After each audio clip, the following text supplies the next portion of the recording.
Good morning.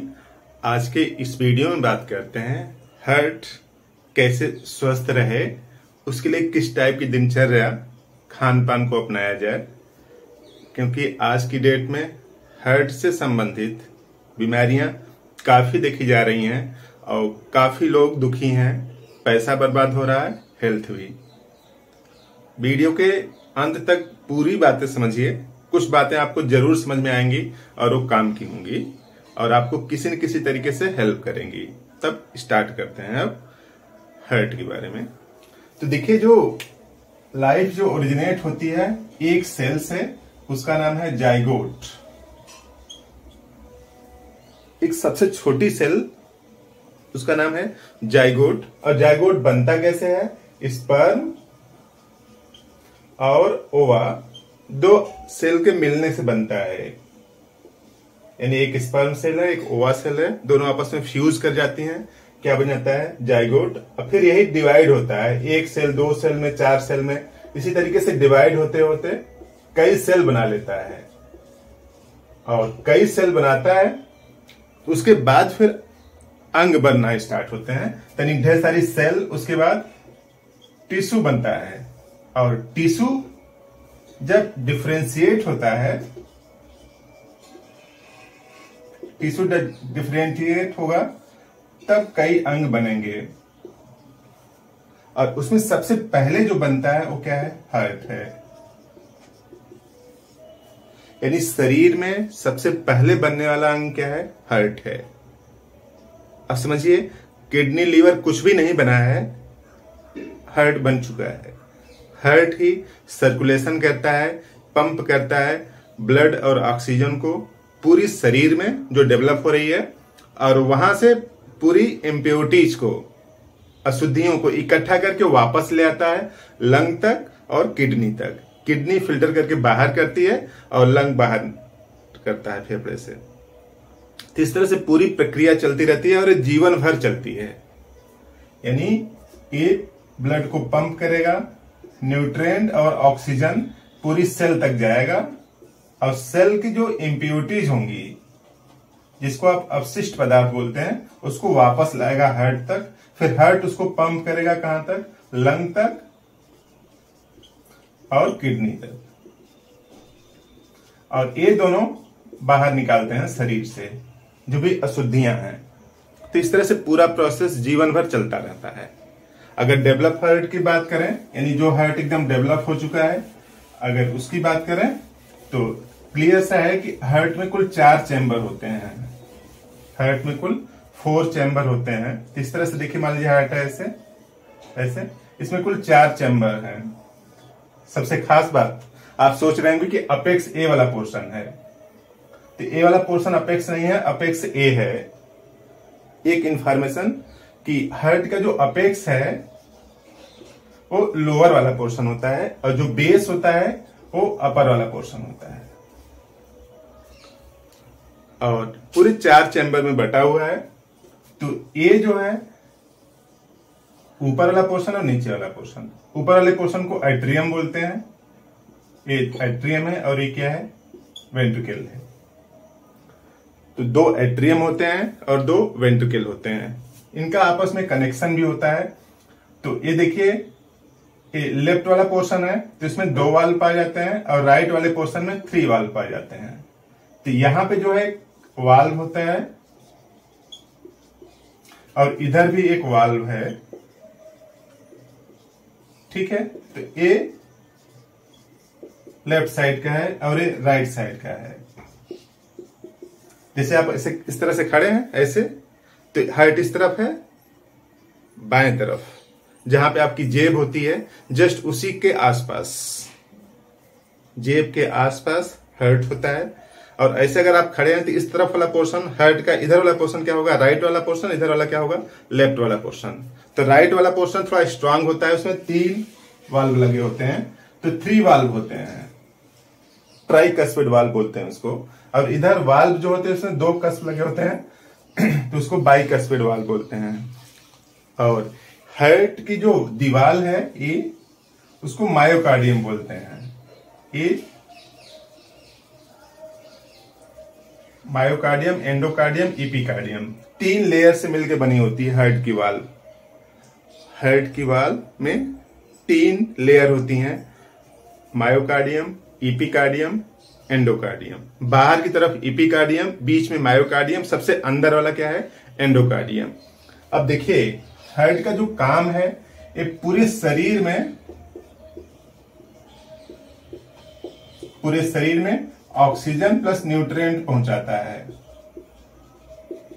यही इसका काम है, और अशुद्धियों को वापस खींच के ले आता है। अब ये जो हार्ट की दीवार है, देखिए अब हार्ट पूरे शरीर में ब्लड तो पहुंचाता है, लेकिन अपनी जो दीवार है, यानी जो इसकी बात कर रहे हैं हम लोग, इसकी दीवार को भी सर्कुलेशन करता है वो। ऐसे नहीं कि ब्लड ढेर सारा है हार्ट में तो कहीं से भी ब्लड ले ले, तो यहां से कहीं से भी ब्लड नहीं ले लेगा दीवार इसकी।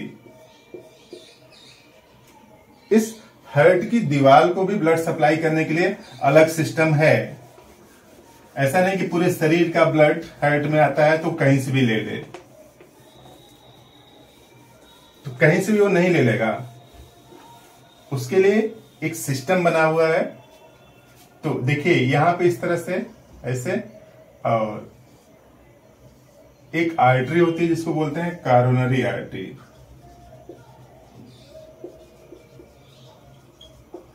ये डिवाइड हो जाती है लेफ्ट और राइट दोनों तरफ, लेफ्ट और राइट, यानी पूरे हार्ट को ऐसे गुच्छे जैसा घेर लेती है। तो कॉरोनरी आर्टरी है, वो ऑक्सीजन पहुंचाती है हार्ट की वाल को, यानी दीवार को। यानी हार्ट की वाल को जो आर्टरी सप्लाई करती है कॉरोनरी आर्टरी है, तो कॉरोनरी वेन भी होती होगी। तो इस तरह से ऑक्सीजन पहुंचता है पूरे हार्ट की मसल्स को। सबसे बड़ा लफड़ा इसी कॉरोनरी आर्टरी का है। कॉरोनरी आर्टरी दोनों तरफ है, और इसमें अगर कहीं पे ब्लॉकेज हो जाता है, ब्लॉकेज होने लगता है, तो उसी ब्लॉकेज को ठीक करने के लिए एलोपैथी सिस्टम में क्या देते हैं, कुछ मेडिसिन देते हैं ब्लड को पतला करने की। तो ब्लड को पतला करने की मेडिसिन देते हैं,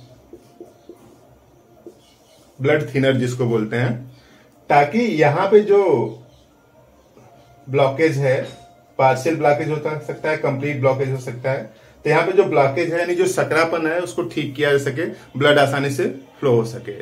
तो ब्लड थिनर देते हैं, और आप ये थिनर लगातार खाते रहते हैं। बॉडी को कैसे नुकसान होता है थोड़ी देर में समझने की कोशिश करते हैं। तो स्टंट जिसको आप बोलते हैं ना, स्टंट इसी पे आता है। तो यहाँ पे इस तरह से, तो जहां पे थिनर है उसको फैला देता है। ब्लड थिनर जहां से यहाँ पे है, जहां पे थिन हो गया है, डायमीटर व्यास कम हो गया है, उसी को फैला देता है। स्टंट का ही काम है। तो देखिए जो ब्लड पतला करने वाली मेडिसिन अगर आप ले रहे हैं तो नुकसान पहुंचाती है शरीर को, लेकिन हार्ट को टेम्पोरली फायदा पहुंचाती है। तो यहां पे जब स्टंट लग जाता है तो वो प्रॉपर परमानेंट सोल्यूशन नहीं होता। हम लोग कोशिश करें कि ये जो है ब्लॉकेज जो हो रहा है इसको पता कैसे करें। तो पता करने का सिंपल सा तरीका है, आप सुबह फ्रेश हो जाइए, आधा गिलास 1 गिलास पानी पी लीजिए, 8-9 मिनट 10 मिनट तक दौड़िए। अगर हार्ट की तरफ यानी बाएं तरफ अगर दर्द नहीं होता है तो आपको ब्लॉकेज नहीं है, आप लकी हैं। अगर थोड़ी दूर चलने पर हार्ट में दर्द होने लगता है तो ब्लॉकेज हो रहा है। सिंपल सा तरीका ब्लॉकेज को पता करने का। तो अब कैसे हेल्प किया जाए इस हार्ट की, उसको करने का सिंपल सा तरीका है कि आपको लीवर को रिलैक्स देना पड़ेगा। अब कहेंगे लीवर के यहां से क्या काम है, तो लीवर को रिलैक्स अगर आप देंगे तो लीवर आपके इस स्टंट को आने की स्थिति से बचाएगा। दरअसल लीवर करता क्या है कि जो कुछ भी आप फूड मटेरियल लेते हैं उसको लीवर ब्रेक डाउन करता है। लीवर ब्रेक डाउन करके तोड़ के छोटा बना देता है। अब तोड़ के छोटा बनाता है तो बार बार अगर इसको काम मिलता रहेगा, ढेर सारा अगर काम मिलता रहेगा, तो ये जो तोड़ के छोटा बनाता है, इसका काम प्रभावित होगा, कम हो जाएगा। जैसे आप मार्केट में तली भुनी चीजें, ढेर सारी चीजें खाते हैं, या फिर कोई मेडिसिन ढेर सारा काफी दिनों से खा रहे हैं, तो हार्ट का काम बढ़ इस तरह से जाता है कि देखिए, अगर लीवर ब्रेकडाउन कम करेगा तो ब्लड की डेंसिटी बढ़ जाएगी ना, और ब्लड की अगर डेंसिटी बढ़ी तो ब्लड क्या हो जाएगा, मोटा हो जाएगा, और ब्लड मोटा हो गया तो इस हार्ट को ज्यादा पंप करना पड़ेगा प्रेशर के साथ ना। तो आप इसको रिलैक्स दे सकते हैं। कैसे? आप मार्केट की जो चीजें हैं, जो बॉयल हो रही हैं, जो डीप फ्राई हो रही हैं, उन सबसे आप बचें। समोसा, पकौड़े, क्योंकि जो तेल होता है ना, जितना ज्यादा उसको बॉयल करते हैं उसका मांस बढ़ता जाता है, हैवी मांस का हो जाता है, और हैवी मांस का हो जाता है तो उसको तोड़ने के लिए लीवर को ज्यादा एफर्ट्स लगाना पड़ता है। तो अब अगर आप उनसे बचेंगे तो लीवर को हेल्प होगी। और दूसरा, फल सब्जियों का सेवन ज्यादा करें, क्योंकि उसमें इतने सिंपल कंपोनेंट होते हैं, जितने भी फ्रूट्स होते हैं उसमें सिंपल कंपोनेंट्स होते हैं कि उसको डाइजेस्ट नहीं करना पड़ता। तो अब आप अपने भोजन का कुछ पोर्शन रिप्लेस कर दें, फ्रूट से, सलाद से, हरी सब्जियों से रिप्लेस कर देंगे तो हार्ट को हेल्प होगी इनडायरेक्टली। लीवर को अगर आप हेल्प करेंगे तो हार्ट को हेल्प करेगा। तो जो बड़े कंपाउंड हो जाते हैं, जो डीप फ्राई होते होते बड़े कंपाउंड होते हैं, उनसे आप लीवर को रिलैक्स दे सकते हैं। तो लीवर एंटीकोगुलेंट बनाता है। इमेजिन करें कि ब्लड जो है हार्ट में या फिर शरीर के अंदर ही क्यों नहीं जम जाता, बाहर आते ही क्यों जमता है। तो उसकी पूरी एक मैकेनिज्म है। ब्लड के अंदर एक हिपेरिन एंटीकोगुलेंट पाया जाता है, जो कि ब्लड को अंदर जमने नहीं देता। तो हिपेरिन कंटिन्यूअस बनता रहे और वो बनाता है लीवर। उसके अलावा ब्लड को जमने के लिए 13 फैक्टर की जरूरत होती है। ब्लड जब ही कट लगता है, बाहर आता है, तो उसमें कुल 13 फैक्टर्स एक्टिव हो जाते हैं, ब्लड को वहां पे क्लॉट करते हैं। तो कहीं पे भी क्लॉटिंग होती है तो इसका मतलब बॉडी के अंदर फैक्टर्स इम्बैलेंस हो गए हैं और वहां पे ब्लड रुका है। तो सबसे बड़ा इशू आज की डेट में यही कि स्टेंट लगता है। तो जिनको भी लग चुका है उनकी डाइट इस तरह से होनी चाहिए कि सिंपल सा आपको डाइट खाना है, जिसमें फल सब्जियां ज्यादा हों, ताकि लीवर को रिलैक्स मिले। और लीवर को रिलैक्स मिलेगा तो ये जो ब्लड थिनर की जरूरत पड़ रही है उसकी जरूरत नहीं पड़ेगी। अगर आप डीप फ्राई वाली चीजें खाते रहेंगे तो जो तेल होता है, जो फैट होता है, बॉयल करने से उसका मास बढ़ जाता है, उसको डाइजेस्ट करने में लीवर को दिक्कत होती है। और लीवर अगर डाइजेस्ट नहीं कर पाएगा तो डायरेक्ट ब्लड सप्लाई में, सर्कुलेशन में ऐसे कंपाउंड्स की संख्या बढ़ जाएगी जिनका मॉलिक्यूलर मास ज्यादा है, तो ब्लड थिन होने लगेगा, सॉरी ब्लड थिक हो जाएगा। और थिक हो जाएगा तो कहीं पे भी इस ऐसी वाले पोर्शन पे जाके वहां पे क्या हो सकता है, रुक सकता है। तो इस तरह से आप हेल्प कर सकते हैं। और जो कॉरोनरी आर्टरी है,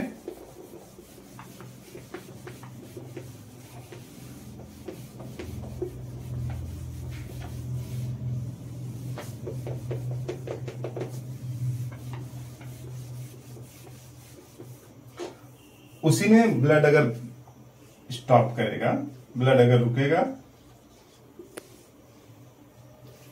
तो उस पोर्शन में, जितने पोर्शन में सप्लाई है कॉरोनरी आर्टरी की ब्रांच इस तरह से, तो जितने पोर्शन में रुकावट आएगी उसी पोर्शन में क्या हो सकता है, पेन होने लगेगा। तो वही आप जब दौड़ते हैं थोड़ी देर, तब दर्द करने लगता है, तो इसका मतलब आपको पार्शियल ब्लॉकेज स्टार्ट हुआ है। घबराने की कोई जरूरत नहीं है। आप लीवर को हेल्प करिए। अगर आप कुछ नहीं कर सकते तो जितने भी बड़े फूड हैं, दाल चावल, इन सबको खाना कम कर दीजिए। फल सब्जियां सब ज्यादा सेवन करें। लीवर अपने आप रिलैक्स हो जाएगा। कोई भी बीमारी हो आपको, लीवर को फ्री छोड़ दीजिए, यानी ऐसे फूड लीजिए जिनको डाइजेस्ट करना ही ना पड़े। तब लीवर अपने आप फ्री हो जाएगा और वो शरीर में जितनी भी एबनॉर्मल प्रोसेसेस चल रहे हैं उसको सही करेगा। ब्रेन सही करता है, सेकेंड ब्रेन माना जाता है लीवर को। यानी ब्रेन के बाद बॉडी को ठीक रखने में महत्वपूर्ण काम लीवर का भी है। तो इस तरह से आप हेल्प कर सकते हैं। और जिनको भी ब्लॉकेज जैसी समस्याएं हैं या हार्ट की सबसे बेहतरीन मेडिसिन है डिजिटैलिस।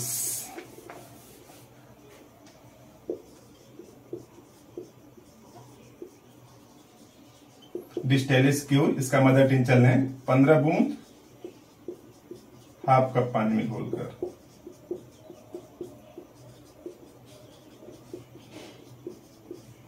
तीन बार लें, 1 महीने, दूसरा महीने, तीसरा महीने। इसमें ब्रेक देना है 1 हफ्ते का। 1 हफ्ते का ब्रेक रहेगा, यानी 1 महीने तक लीजिए, उसके बाद 1 हफ्ते का ब्रेक, फिर 1 महीने लीजिए, लगातार नहीं लेना है। तो डिजिटैलिस से हेल्प हो सकती है हार्ट की। और लीवर के लिए चिलिडोनियम, हाइड्रेस्टिस, कार्डियोस मैरियानस, सब बेहतरीन मेडिसिन है, आप उनको भी ले सकते हैं। और वीडियो आप उनको देख लें, कुछ चीजें वहां से पता चल जाएंगी। तो इस तरह से काम की बात समझ में आई तो इस वीडियो को लाइक करें। अगर अच्छा लगा तो इसी टाइप के और वीडियो के लिए आप कमेंट में लिखें कि आपको किस टाइप की वीडियो की जरूरत है, कोशिश की जाएगी अपलोड करने की। तो आपने पूरा वीडियो देखा, थैंक यू।